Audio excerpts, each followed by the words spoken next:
Rebuild through strategy. This session is being led by Dr. Maurice Pugh. He has a wealth of knowledge and strategies in leadership. He's going to help you today. Get your pens out. Now, let's get recharged.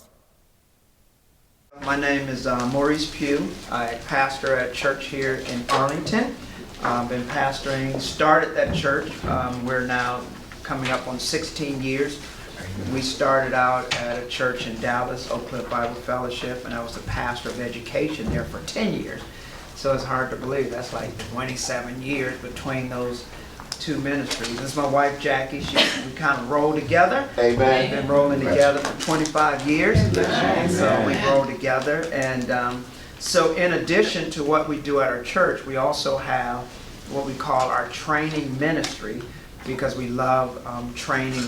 We've both been trained at Dallas Seminary, and so we love training and just taking what we've learned and using that to kind of work with other churches and other ministries as well. So on our material you see Team 412, and that stands for training, equipping, and mentoring, based on Ephesians 4, where it says equipping the saints to do the work of ministry.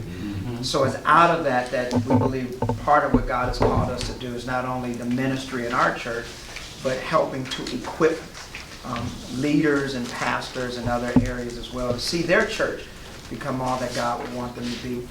So today what we're going to talk about is strategy. Strategy. We're going to talk about strategy. And this was important because in a lot of conferences or sessions today, I just saw some of the signs where it said discipleship and evangelism, and what we find out is all of those are great. God has called us to disciple. God has called us to evangelize. But where those things get bogged down is how do we do it? I don't think we struggle from a vision of evangelism. We don't struggle from a vision and a heart and a passion to see discipleship happens. But where we get bogged down is how do we do it? And that's where we run into obstacles, because it's hard for us to go from the vision to making it happen. Right. And so in strategy, what we're going to talk about is how to go from a vision to reality. Now, one of the things I want to do is you have this sheet right here. It's a one-page sheet. On the back of it, you're going to see terms. Okay, this one-page sheet right here. And on the back of it, you're going to see some terms. The reason I want to go through this is because a lot of times we use terms interchangeably. You hear strategy, you hear mission, you hear vision. And so what I want to do is just kind of talk about some key terms so you can hear how important these terms are. So if I were to take a trip and go to Florida on a vacation, I would ask myself, why am I going to Florida? And I would say I'm going to Florida for a vacation. The why I'm going to Florida answers the question, what is my mission? Because mission answers the question, why am I doing what I'm doing? Right? And so if somebody were to say, why are you going to Florida? Well, I'm going to Florida for my vacation. That's mission. Now, the important thing about what we're going to talk about is this can be applied to the overall church, and this can also be applied to the particular ministry that you're serving in. So the overall church should have a mission, but then a particular area within that church should be able to answer the question, this is why we do what we do. Right? That's your mission. Well, then if I were to say, what does Florida look like? That's my vision. Because vision deals with what I see. So when I think about Florida, I'm thinking about palm trees, I'm thinking about sunshine, I'm thinking about Disneyland, Disney World. So I have a vision of, I'm thinking about what it's going to look like when I get there. Man, we're going to be on the beach, we're going to have fun, we're going to be at the amusement park. And that's vision. Vision is important because it inspires me about where I'm going. Right? I'm excited. And so when I'm painting a picture and a vision, I'm saying, guys, I'm telling my kids, we're going to Disney World, we're going to Florida. Man, it's going to be a great vacation. And we need to sacrifice now, because as we sacrifice, it's going to help us do more when we get to Disney World, Florida. So that's my vision. Okay? So mission is what am I going, why am I going? Vacation. Vision is what is this going to look like? Your core values ask what is the environment going to be like on the journey? So when I get my kids together, I'm going to say, guys, now when we go, we're going to be in the car. No fighting, right? No arguing. We're going to get along. We're going to enjoy one another. There's your values. Your values say, what does the culture look like, the environment look like as you're accomplishing your mission on your way to your vision? So you may have a core value that says teamwork is important. Hospitality is important. Servanthood is important. That's assessing the environment that you're going to experience as you're on your way to your vision. Okay? Strategy asks the question, how are we going to get there? So strategy says, what are the steps that we're going to do to get there? And so even though I know I'm going to Florida, even though I know I'm going for vacation, even though I want us to enjoy one another as we get there, I need to know what route I'm going to take, right? Because if I don't have a route, and if I don't follow that route, I can end up somewhere else, right? If I don't have a route, a map, right? Measurements, or what we call critical success factors, and these are in your key terms, that's measuring where you are. So like when you're with your kids and you're traveling, what do they always ask? Are we there yet? Right? You have your mile markers, you have your exits, you know when you go from one. So when you're heading towards your vision, you need to be able to say, this is where we are. Right? And so all of this is important, but today what we want to talk about is strategy, because strategy asks the question, how are we going to get there? Now, you all don't have this, so let me just give you this real quickly. One, strategy does not replace spirituality. Right? Strategy doesn't replace. Spirituality is we still pray, we still trust God, because if we just depend on strategy for success, then what does that mean? Thank you. Say that louder, brother. We depend on ourselves. We're depending on ourselves. So strategy doesn't replace trusting God, because a lot of people will say, well, man, it's all about strategy. No, it's not all about strategy. It's trusting God, but it's also having a plan that God is working through to get you to where you want to go. Strategy is a means, not an end. Right? So strategy is helping you get there, but it's not our end all. Okay? And then here's the other thing. Strategy is biblically witnessed. We can see that in different scriptures. So for example, in Nehemiah goes and he assesses the wall. And he says in chapter 2 that God was putting some things in his heart to rebuild the walls. But then here's a strategy. How are we going to do that? We're going to put people in sections on the wall. So we're going to take these 3 people and we're going to put them on the west gate. We're going to take these 3 people and we're going to put them on the east gate. So what he did is he positioned different people on different sections of the wall, because that was his strategy. He not only had a vision, but he had a plan to accomplish that vision. That's what strategy is. Strategy says, how do I get from what we say vision to reality? So, just in simple terms, and you all don't have this yet, but it paints a picture. Strategy is a clear plan that charts and communicates sequential steps. So in other words, what strategy is, it's a clear plan that says, how do I get from my vision? And how do I make that vision a reality?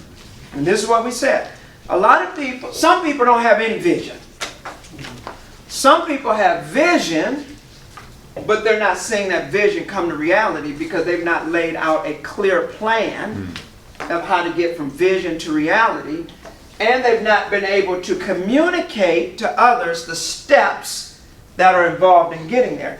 Because what a good strategy we're going to talk about in a minute does, it brings everybody together around a central plan. Okay, this is why strategy is important. Now I say this and I'll say this again. This can apply to any ministry in the church, right? So in your church, you are a pastor over your church, or you're a ministry over one of the ministry areas? Over the church. You're over the church, okay? So, senior pastor, he has a vision for the church, okay? So I'm going to take this brother and just say, hypothetically speaking, if he was in your church, and let's say he's over the men's ministry, he has a responsibility to have a vision for the men's ministry that coincides with the vision of the church. Amen. And all of the visions and all of the strategies work together in how you're going to accomplish this particular vision. Now, the other reason this is important is, say you're at a church, and we've seen this, and I've heard people say, man, my pastor ain't got no vision for where we're going as a church. Well, you still should have a vision for where you're going in that ministry area, right? Don't use that as an excuse not to know where you're trying to go. Right. So I should be able to say, hey, if I'm over the men's ministry, this is where we're going in the men's ministry. Now, it works well when all the ministries are working together, but you can still apply this in your particular area. So let's take the next few minutes, and what I want to do is I want you to pull this out, and we're just going to walk through kind of what a strategic plan is, why it's important, and then how to pull it together. All right? So that's this one. Now, feel free to stop me at any point. We have about 30 minutes, so I want to hit these really quickly. So feel free to stop me at any point. So, number one, a strategic plan is a process churches of all sizes use to turn a God-inspired vision into reality. Okay? So a strategic plan is a process. And so that's why we talk about strategic planning involves a process of planning how you're going to take your God vision and bring it to reality. So it's a process. Process means that it takes time. It takes a lot of work to put a good strategic plan in place, right? So it is a process of planning how you're going to go from your vision to how you're going to go to reality, okay? So it's a process and how you do that. Number two, the process defines what objectives that God has given to your church, okay? So you should know what your vision is. You should know where you're trying to go. And then you sit down and you ask, what steps do we need to take to put this in place? So, for example, you may say our vision is we need to raise 30 new volunteers, right? Because we can't do this. So we just started a Saturday night service. And one of the things that we're dealing with is it's hard for us to do our Saturday children's ministry because we don't have volunteers, right? So our vision may say something like, you know, we want a dynamic children's ministry on Saturday service, right? Now, we have a problem is we need 25 volunteers to make that happen, right? Well, now I got to have a plan for how I'm going to come up with these 25 volunteers. Because let me tell you something. Very seldom are they just going to show up. Very seldom do you just like wave a magic wand and 25 volunteers just, you know, pop. Even Jesus said, you know what, I will make you fishers of men. Right. Meaning, you know, the men don't just jump on the boat. Right? We got to go out and fish for them. Right? You got to do something. So you got to have a plan to say, how am I going to get these 25 volunteers? So what strategic planning says is my vision is I know what I want Sunday morning to look like or Saturday night to look like. I know my problem is I need 25 volunteers. Now I need to ask the question, how do I get them? How do I get them? And that's the challenge because we get bogged down in that because it requires a planning process. I got to say something like, what is my recruitment plan? What is my training plan? What is my implementation plan?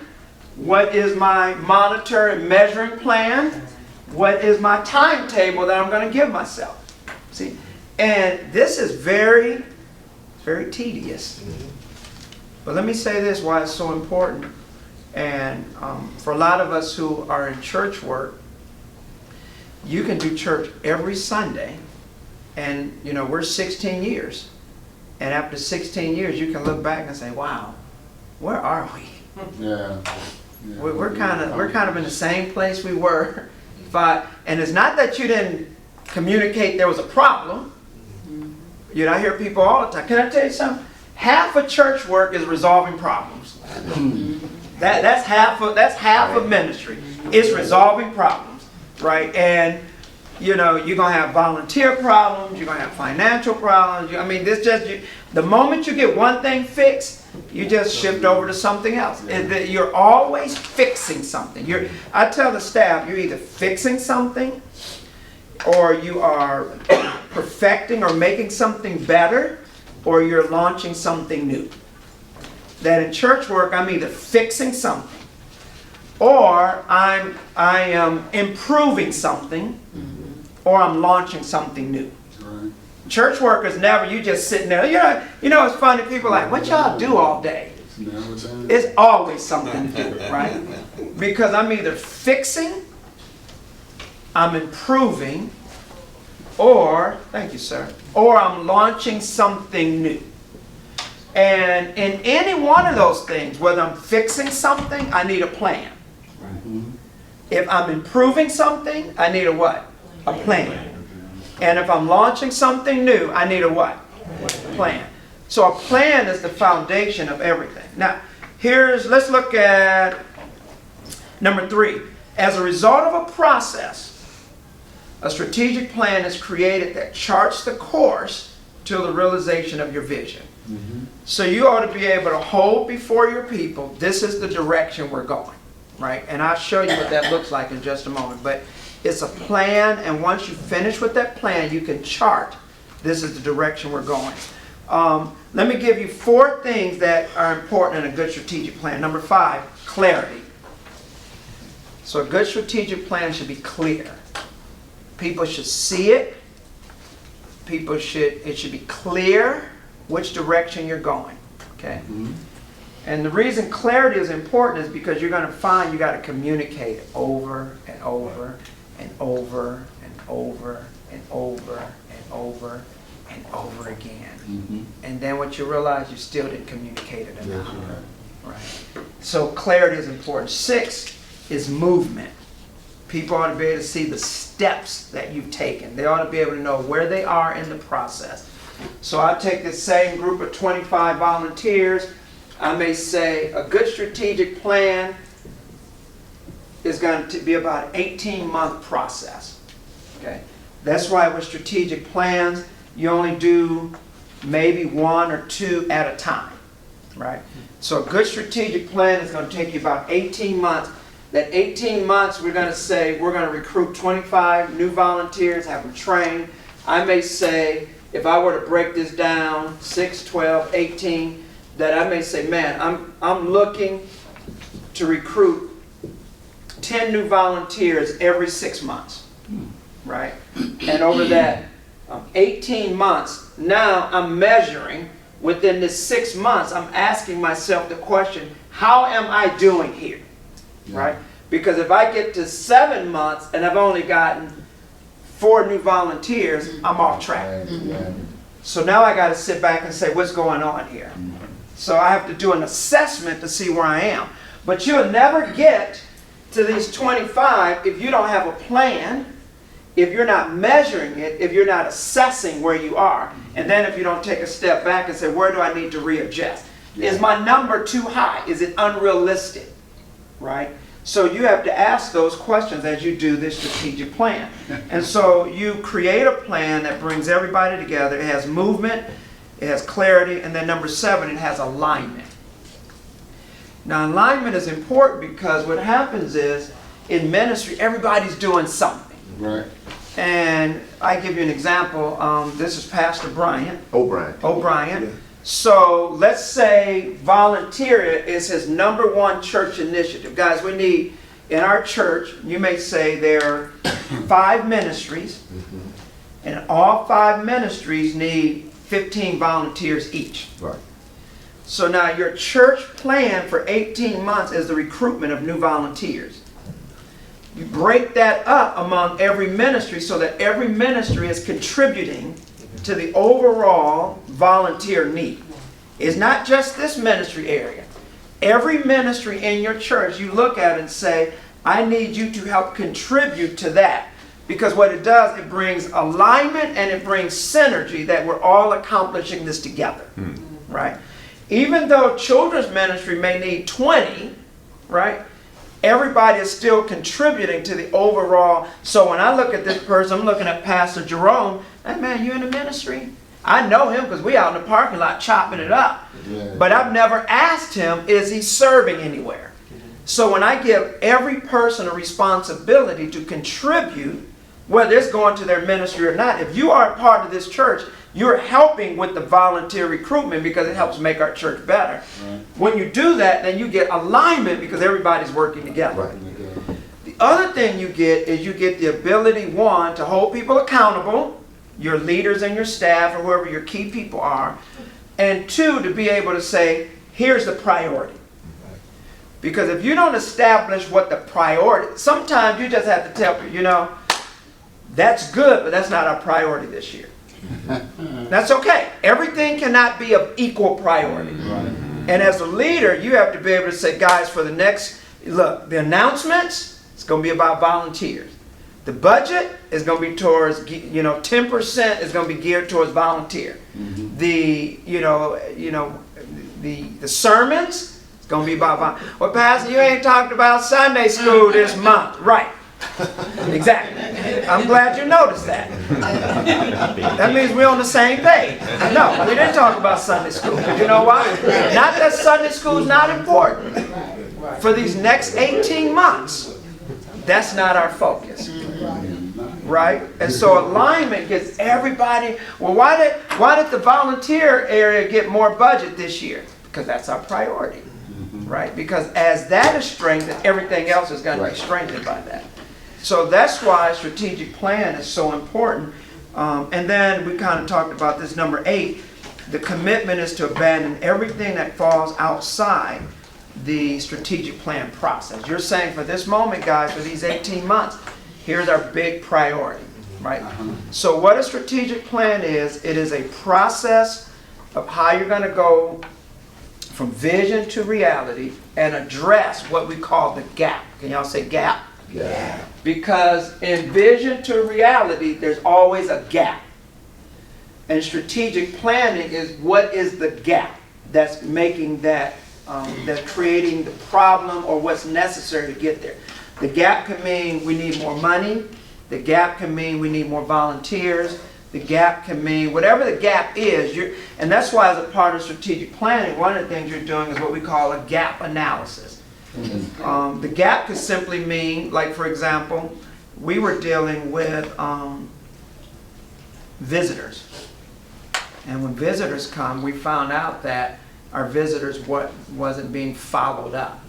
True. And what we realized is we didn't have a process. So our gap that took us from vision to reality was we didn't have a clear, documented process that everybody knew this is what they should be doing. When a visitor comes, this is where the visitor cards come, this is how long it takes before communication, So there's a process that we had to write up that created a plan for how to do that. That makes sense?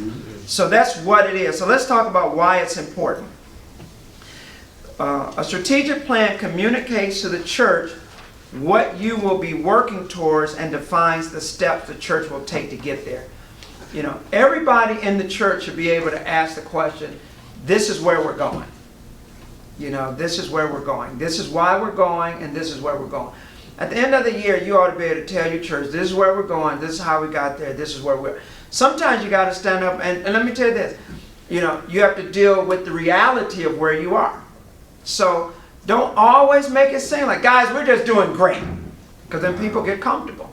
Sometimes you got to stand like Nehemiah. Guys, the walls are broken, right? Guys, this is what we put a strategic plan together. We're behind pace. This is why, okay? This is what we're going to do to get there. But everybody should know where we are and where we're going. And a strategic plan helps communicate that. Let's look at number 10. I love this. Your strategic plan will help you create a church environment that brings out the best in your ministry leader. Sometimes what we find in church work is people get comfortable. This is what Pastor said. People get comfortable. people sometimes know their area so well that they become comfortable in just doing the same thing over and over again, right? And what you have to do is give people a plan that forces them to step up, right? That gives some accountability, that gives some measurements, that gives some ownership, that gives some, this is what we are expecting of you. This is what you're going to be evaluated on. So for example, I'm going to skip to this real quickly. So we did a strategic plan, and this is what we call a strategic plan summary. And so we did a strategic plan where we have our mission, we have our core values, we have what we call our framework, we have our date. And so we looked at our strategic plan. We said, you know what, guys, we really are needing to increase our leadership. We don't have enough leaders. So in order for that to happen, what we're going to be measuring is the number of people that we have in leadership training. That's how you got to have something you look at. So we're going to be looking at the number of people in training and the number of people in the development process. Now, we have to create a shared goal which says every leader needs to be responsible to recruit and mentor a potential leader. So we have to break it down where every leader had a responsibility. So now when we meet, and let's say my wife's area, she had 10 leaders, which means her area should be able to contribute 10 new leaders to the process. So when I meet with the staff, and we're sitting around the table, now she's used to this hypothetical, right? Hypothetical when you talk about your wife. You always got to keep it, you always got to make sure you know it's hypothetical, right? It's just a story, right? Made up story, right? So let's say she's just used to coming in and running her Sunday program, and she's gotten comfortable with running her son, and she can just do that every day, right? Well, now she got this new responsibility, because when we meet, I'm now asking, okay, you agreed and you took ownership of contributing 10 new leaders to our overall strategic plan. Not just going in there doing your regular programming, but we just giving you some additional expectations, a part of our overall strategic plan. How are you doing? You know, I ain't got but one.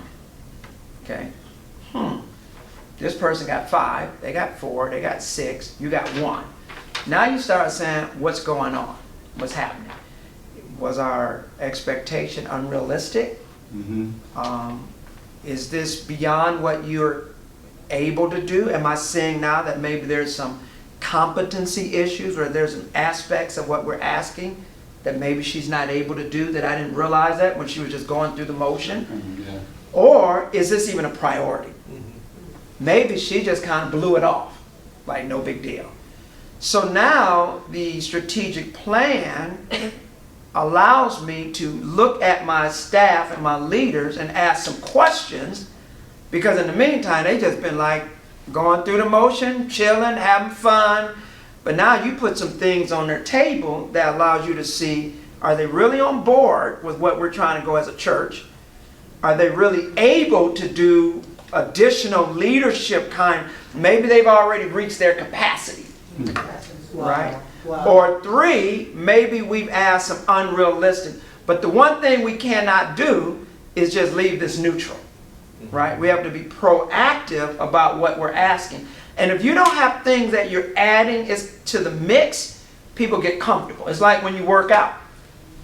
You know, your trainer be adding all this new stuff, and your muscles are hurting that you didn't even know you exist, right? Because they've added something new to the equation that caused you to have to respond. And so what a strategic plan does, it adds things to your mix that allows people to have to respond differently. That makes sense? Let's look at number 11. A strategic plan can motivate members in the church to pull their interests and prayers and their spiritual gifts together. In other words, a strategic plan gets buy-in from the membership. It gets them involved in making their church better. So when we did this leadership piece, one of the things, I went to the church and I said, you know what, guys? A lot of you are working in corporate and you're over departments, you're over budgets, you're doing training, you're regional managers.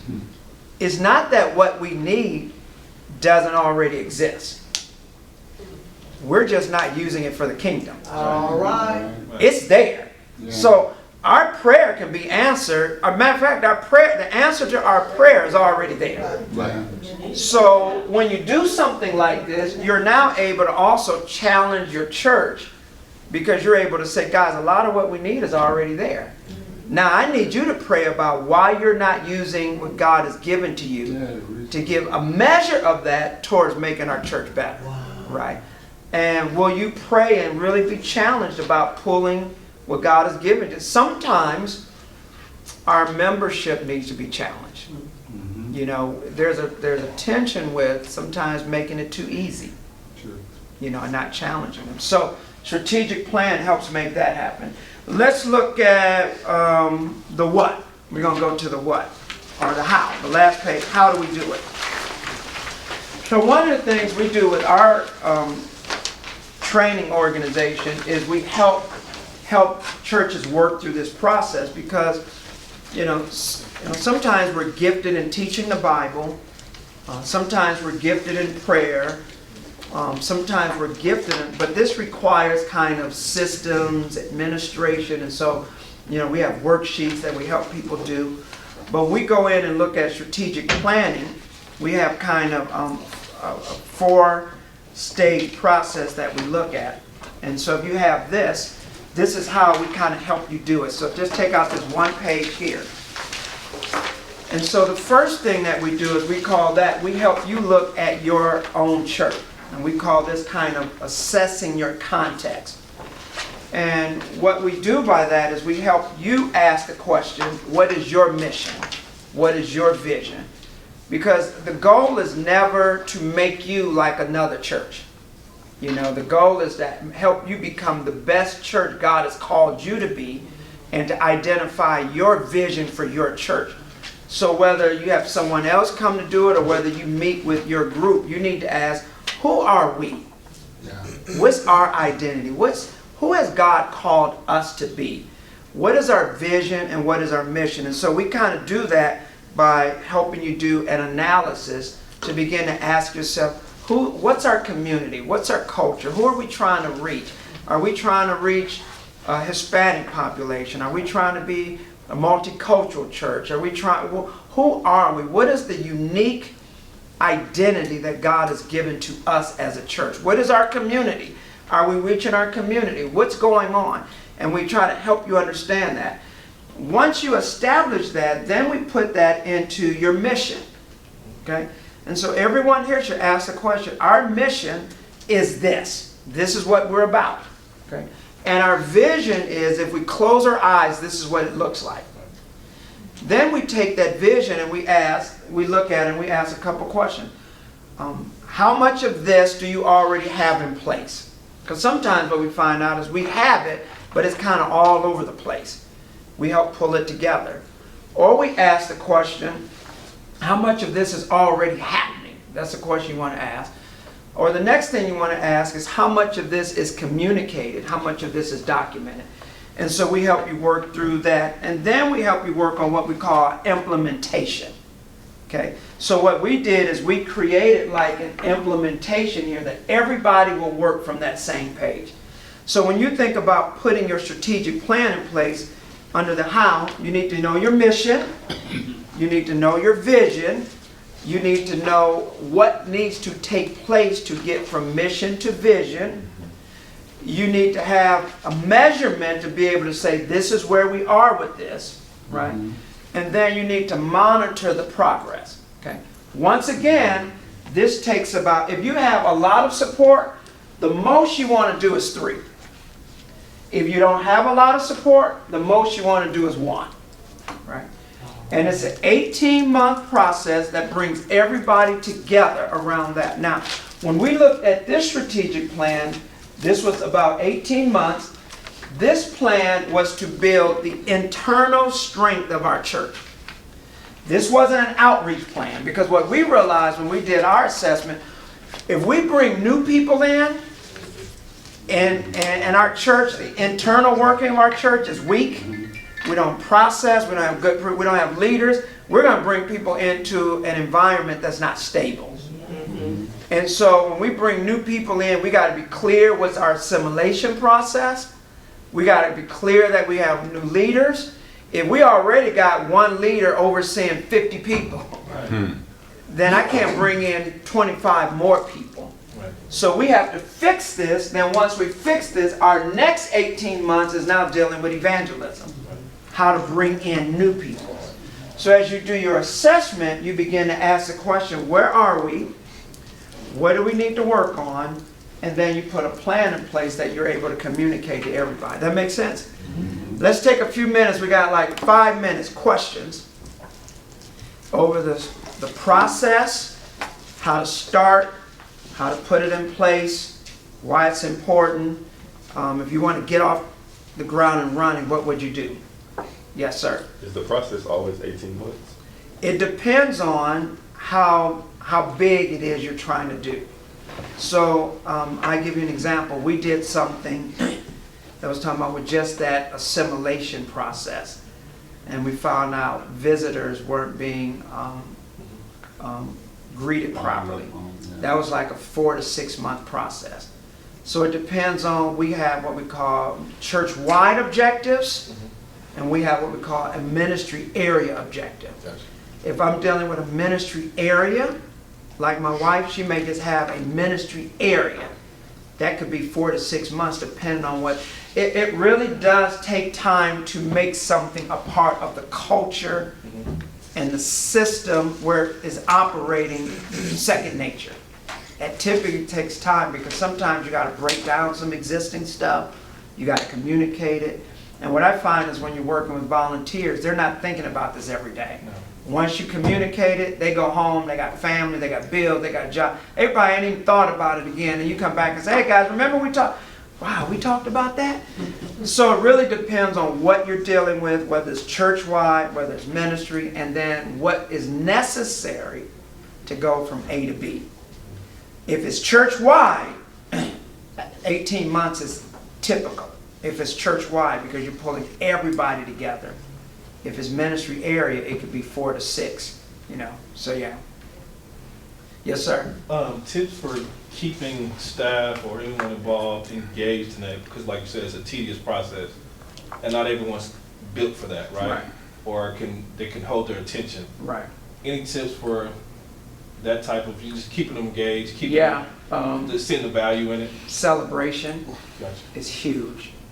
Celebrating the small steps. Gotcha. Is huge, because people know it's important by how you celebrate. And the tendency is, and this is where sometimes I err, is on the side of being overly critical of what we have not done, rather than celebrating what we have done. And so celebrating, making a big deal, keeps people engaged. And I think small, any accomplishment, celebrate. That's the best way. So if somebody come in, if they got one new leader, I celebrate that, because that means we're now one person closer to where we're trying to go. So I would say that's the big, Andy Stanley has a book called Celebrating the Win. And so in his book he talks about baseball. And he says that you not only celebrate when you get a run in, but you celebrate when you get on base. Gotcha. So when you get on base, people applaud. Yeah, you're a chance. Yeah, when you get to anytime you advance, because that gets you closer to a run. Gotcha. And so you have to celebrate every win. That's great. Good.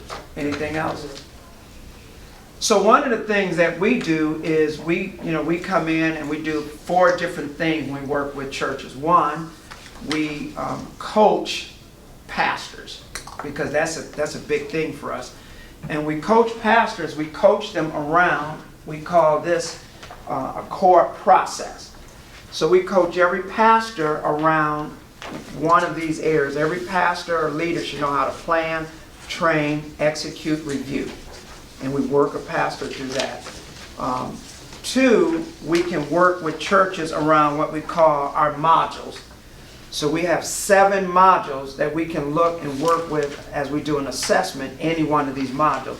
So for example, under strategic planning, there's like 8 steps to the strategic planning place. And we sit down with worksheets, we give you brainstorming opportunities, we help put it in place. And so there's 7 or 8 modules that we do. And then the third thing that we do is we do team building, where we come in and we do assessments. And we're able to assess leaders and staff around your strengths and how you work together as a team. And so we do a number of training, assessments, help you put systems, structures, document, write things up. Every ministry should be able to come to a ministry area and they should be able to get a sheet that says, this is what that ministry area is all about. Here's our values, here's our goals, this is how you get plugged in. The benefit of that is even though you have transition, who you are as a church doesn't change every time new people take it over, you know, because you're clear what a ministry should look like.